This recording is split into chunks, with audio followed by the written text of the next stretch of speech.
Hi అండి. Welcome back to the channel. ఇక బుజ్జి అయితే మళ్ళీ ఫోటో చూస్తూ ఇలా బాధపడుతూ ఉంటాడు. నువ్వు నిజం గ్రహించకుండా నన్ను అపార్థం చేసుకుంటూనే ఉన్నావు. ఒకప్పుడు ఎవరైనా చిన్న మాట అంటేనే నువ్వు ఊరుకునేదానివి కాదు. అలాంటిది ఇప్పుడు పెద్ద పెద్ద మాటలంటున్నావు. నా మీద చెయ్యి చేసుకుంటున్నావు. సిద్ధు కాలర్ పట్టుకుంటుంటే నువ్వు చూస్తూ అలా ఉండిపోతున్నావు. సిద్ధు ప్రమాదకరమైన వాడు. వాడితో తిరగొద్దు అంటుంటే నా మాట వినడం లేదమ్మా నువ్వు. నేనెందుకు బ్రతుకుతున్నానో నాకర్థం కావడం లేదు. ఎందుకు బ్రతకాలో తెలియడం లేదు. ఏదో ఒక రోజైనా నన్ను మీరు దగ్గరికి తీసుకుంటున్నారనే ఆశ నన్ను రోజు రోజుకి చంపేస్తుంది. నా బాధ నేనెవరితో చెప్పుకోగలను? ఎన్ని రోజులు ఇలా బాధపడుతూ ఉండగలను? మనందరం కలవడంతో మన కథకి ముగింపు దొరుకుతుందనుకున్నాను. ఇలా మరో మలుపు తిరుగుతుందని అనుకోలేదు అని బాధపడుతూ ఉంటాడు బుజ్జి. ఇంకా సిరి బుజ్జి కోసం టిఫిన్ తీసుకెళ్లడం చూసిన రమ్య అయితే తన వెనక్కి ఫాలో అవుతూ వెళ్తూ ఉంటుంది. ఇంకా సిరికైతే వైశాలి ఎదురవుతూ ఉంటుంది. ఇంకా వైశాలితో సిరి ఇలా అంటూ ఉంటుంది, మా ఇంటి చుట్టూ తిరుగుతున్నాం ఏంటి, అసలు నీకేం పనే ఇక్కడ అని అంటుంటే వైశాలి అయితే నేను బుజ్జి కోసం వచ్చాను అని అనగానే, బుజ్జి ఏం మా ఇంటికి ఇల్లరికం అల్లుడు అవ్వలేదు, మా ఇంట్లో ఉండడానికి అని అనగానే రమ్య ఇవన్నీ మాటలు వింటూ ఉంటుంది. నాకు బుజ్జి మొగుడవుతాడు అని సిరి అంటుంటే వైశాలి అయితే నేను అలా జరగనివ్వను అని వైశాలి అంటుంటే, జరగనివ్వకపోవడానికి నువ్వెవత్తివే, బుజ్జిగాడికి కాబోయే దాన్ని అని వైశాలి అంటుంటే, అటువంటి కలలు నువ్వు కనకు అని సిరి అంటుంటే, అటు నీతో మాటలు నాకెందుకులే గాని బుజ్జి నా ఫోన్ లిఫ్ట్ చేయడం లేదు, ఎక్కడున్నాడో నీకు తెలుసా?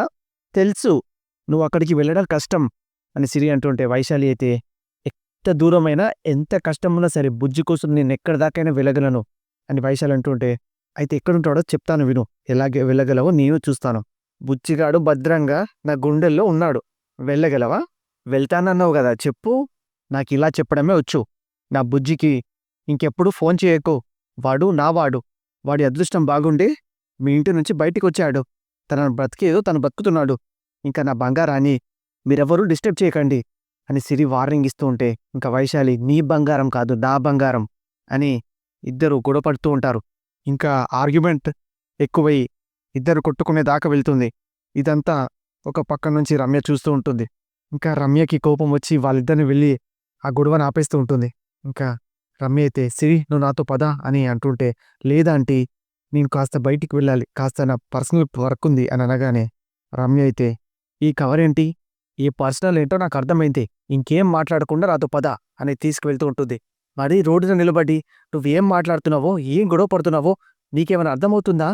ఎవరేమైనా వింటే పరువు పోతుంది పద అని తీసుకువెళ్ళిపోతూ ఉంటుంది.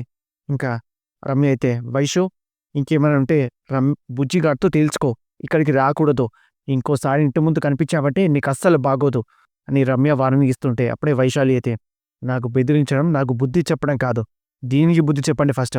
నా వాణ్ణి నాకు వదిలేయమని, నేను వాణ్ణి చిన్నప్పటి నుంచి ప్రేమిస్తున్నాను. ఇది మధ్యలో వచ్చి గద్దలుగా తన్నుకుపోతుందంటే నేనెందుకు ఊరుకుంటాను, దీని సంగతి చూస్తాను అని వార్నింగ్ ఇచ్చేసి వైశ్య అయితే వెళ్ళిపోతూ ఉంటుంది. ఇంకా రమ్య అయితే సిరి నీ స్థాయి ఏంటి, నువ్వేంటి, ఎలాంటి వాళ్ళతో ఎటువంటి మాటలు పడుతున్నావో చూడు, అవసరం మనకిది, పద అని లాక్కొని తీసుకువెళ్ళిపోతూ ఉంటుంది. ఇంకా రమ్య ఇలా అంటూ ఉంటుంది, అసలు నువ్వు చేస్తున్న పని, ఈ విషయం గాని మీ అమ్మకు తెలిస్తే ఎంత బాధపడుతుందో తెలుసా? ఆంటీ ఇంత దాకా వచ్చింది కాబట్టి మీ దగ్గర ఉన్నది ఉన్నట్టుగా ఓపెన్ అయిపోతాను, మీరు వినండి. నేను బుజ్జిని ప్రేమిస్తున్నాను, తనని పెళ్లి చేసుకోవాలి అనుకుంటున్నాను. ఇంకా రమ్య అయితే సిరికి వార్నింగ్ ఇస్తూ ఉంటుంది, ఇటువంటి గొప్ప కుటుంబంలో పుట్టిన నువ్వు అలాంటి రౌడీ వెధవతో సావాసం చేయడమే తప్పు, అలాంటిది సహజీవనం చేస్తావట్టవేంటి? బుజ్జి గురించి అట్లా మాట్లాడకండి ఆంటీ, బుజ్జి మీ కొడుకు, నాకు కాబోయే భర్త, గౌరవించి మాట్లాడండి. చిన్నప్పటి నుంచి అమ్మలా పెంచారు, నన్ను కొట్టే అధికారం మీకుంది, కొట్టండి, కానీ మీ అబ్బాయితో నాకు పెళ్లి జరిపించండి. మీ అబ్బాయికి మనసిచ్చినప్పుడే సగం పెళ్లి అయిపోయింది, తాళి కట్టించుకోవడం మాత్రమే మిగిలింది. ఇంకా ఇంకో వైపైతే పంతులు గారిని ఆదికేశవ్ తీసుకొచ్చి ఇంద్రాణి గారి దగ్గర కూర్చోపెడుతూ ఉంటాడు. ఇంకా ఇంద్రాణి అయితే సిరి రమ్య వాళ్ళని అయితే కిందికి పిలుస్తూ ఉంటుంది. ఇంకా ఇంద్రాణి అయితే ఇలా అంటూ ఉంటుంది, ముఖ్యమైన విషయం మాట్లాడడానికి పంతులు గారిని పిలిపించాను రమ్య, ఇప్పుడు అందరి ముందు చెప్తాను వినండి. అవును, సిద్ధు మళ్ళీ లేరేంటి అని అడుగుతుంటే, సరే వాడు వచ్చాక వాడికి ఈ విషయం చెప్తాను, ముందు మీకు ఇవి చెప్పేస్తాను. పంతులు గారు వినండి, మా ఇద్దరు పిల్లలు పెళ్ళిడికొచ్చారు, అందుకే ఒకే కుటుంబంతో కుండ మార్పిడి పెళ్లిళ్ళు చేయించాలని నేను అనుకుంటున్నాను. అటువంటి సంబంధం కోసం నా ప్రయత్నాలు ఆల్రెడీ మొదలయ్యాయి. మీ సర్కిల్‌లో కూడా అటువంటి సంబంధాలు ఏమైనా ఉంటే చెప్పండి. ఇది సిరి జాతకం. తన జాతకంలో కళ్యాణ రేఖ ఎలా ఉందో చూసి చెప్పండి. అలానే ఏ దిక్కున సంబంధం కలుస్తుందో ఓ పేపర్ మీద రాసి పసుపు కుంకుమలు పెట్టి ఇవ్వండి. ఇక సిరి అయితే ఇంద్రాణితో ఇలా అంటూ ఉంటుంది. ఇప్పుడు నా పెళ్లి గురించి ఎందుకులే అమ్మా! నేను ఇంకా కాలేజ్ చదువుతున్నాను కదా! పిల్లలకి అన్నప్రాసన ఎప్పుడు చేయాలో, బారసాల ఎప్పుడు చేయాలో, పెళ్ళిళ్ళు ఎప్పుడు చేయాలో తల్లిదండ్రులకు బాగా తెలుసమ్మా. నేనేం ఆలోచించినా నీ మంచి కోసమే కదమ్మా! నువ్వు సైలెంట్‌గా ఉండు. ఇంకా ఇంద్రాణి అయితే ఇంకా పంతులు గారైతే ఇలా అంటూ ఉంటారు. అమ్మా మీ సంకల్పం వేరు. ఇక్కడ జాతకం చెప్తుంది వేరు. మీ ఆలోచనలు ఆకాశం అంత ఎత్తులో ఉన్నాయి. తన జాతకం నేల మీద నడుస్తుంది. మీరు సింహాసనం మీద కూర్చోపెడదాం అనుకుంటున్నారు. తన రాత సాధారణమైన జీవితం చూపిస్తుంది. కళ్యాణ గడియలు సమీపించే ముందు ఎన్నో గండాలు కనిపిస్తున్నాయి. అంతు చిక్కని చిక్కుముళ్ళు ఎన్నో కనిపిస్తున్నాయమ్మా. మీ మనసుకి పిల్లల మనసుకి చాలా దూరం కనిపిస్తుందమ్మా. మీ ఆలోచనలు వారి ఆలోచనలో చాలా వ్యతిరేక దిశలో ప్రయాణిస్తున్నాయమ్మా. ఆఖరి మాటగా చెప్పాలి అంటే మీ మాట చెల్లదనిపిస్తుంది అని అనగానే ఇంద్రాణి అయితే మీరింక ఆపండి పంతులు గారు. నా పిల్లలకి నా మాటే వేదం. నా మాటే శాసనం. పెళ్ళిళ్ళ విషయంలో నా మాట తప్పనని గతంలో నాకు మాటిచ్చారు. మీరు జాతకం విషయంలో పొరపాటు పడుతున్నారు. మీ బుద్ధి మందగిచ్చినట్టుంది. నా పిల్లలు నేను గీసిన గీతని దాటరు. నేను చూసిన సంబంధాన్ని కాదనరు. నా మాటకి విరుద్ధంగా నడవరు. ఒకవేళ అలా కాదని నడిస్తే పరిణామాలు తీవ్రంగా ఉంటాయి. వాళ్ళ నుదుటి రాతల్ని నేను మారుస్తాను అని ఇంద్రాణి అంటుంటే ఇంక పంతులు గారైతే చావు పుట్టుకలు శివయ్య ఆధీనంలో ఉంటాయి. నుదుటి రాతలు బ్రహ్మయ్య ఆధీనంలో ఉంటాయి. మార్చడానికి మనమెవరమమ్మా? మానవ మాతృలం. మార్చి చూపిస్తాను పంతులు గారు. మీరిక బయలుదేరండి. అది పంతులు గారికి డబ్బులిచ్చి పంపించు. అమ్మా నిజం చేదుగాను మీ మాటల పదునుగాను ఉంటుందమ్మా. ఇక నేను బయలుదేరుతాను అని పంతులు గారైతే అక్కడి నుంచి వెళ్ళిపోతూ ఉంటారు. ఇంకా ఇంద్రాణి అయితే నా పిల్లలు నా మాటని కాదనరు. నాకు ఆ నమ్మకం ఉంది అని చెప్పేసి వెళ్ళిపోతూ ఉంటుంది. ఇంకా సిరి దగ్గరికి రమ్య వెళ్ళి ఇప్పుడేమంటావు సిరి? బుజ్జిగాడి విషయంలో ముందడుగు వేయగలవా? ఇంద్రాణి కోపానికి నువ్వు ఎదురు వెళ్ళగలవా? వెళ్ళి ఆ బుజ్జిగాడి చావుని ఆపగలవా? నీ ప్రేమని గెలిపించుకోవడానికి ఆ రౌడీగాన్ని నాశనం చేయకు.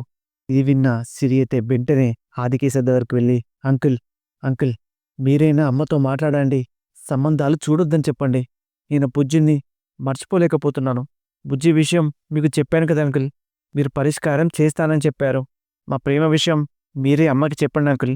ఇంకా ఆదికేశవ్ అయితే బుజ్జి నీకు కరెక్ట్ కాదే అమ్మా, ఆలోచించమ్మా అని అనగానే సిరి ఫేస్ ఒక్కసారి మాడిపోయినలా పెడుతూ ఉంటుంది. అంకుల్ అందంగా కనిపించే చంద్రుని మీద కూడా మచ్చలుంటాయి. అంత మాత్రాన చెడ్డవాడైపోతాడా? మీరే ఒకసారి బాగా ఆలోచించండి అంకుల్. ప్రేమ విషయంలో నువ్వు చాలా అడుగులు ముందుకు వేసేస్తావు తల్లి. కానీ బుజ్జితో పెళ్లి విషయంలో 7 అడుగులు పడతాయని నేను అనుకోవట్లేదు అని ఆది అనగానే ఇంకా సిరి అయితే ఏడుస్తూ ఉంటుంది. ఇంకా మళ్ళీ అయితే సిద్ధుతో ఇలా అంటూ ఉంటుంది. థ్యాంక్ యూ సిద్ధు, అమ్మని వెతకడానికి నాకు సహాయం చేస్తున్నందుకు. ఇంకా సిద్ధు అయితే ఇలా అంటూ ఉంటాడు. నువ్వు ఆనందంగా ఉండాలంటే మీ అమ్మ కనిపించాలి. నువ్వు ఆనందంగా ఉంటే నేను ఆనందంగా ఉంటాను. ఈరోజు ప్రయత్నించినట్టే రోజు వెతుకుదాం. తొందరలోనే మీ అమ్మగారు దొరుకుతారు. సరే నువ్వు వెళ్ళి రెస్ట్ తీసుకో.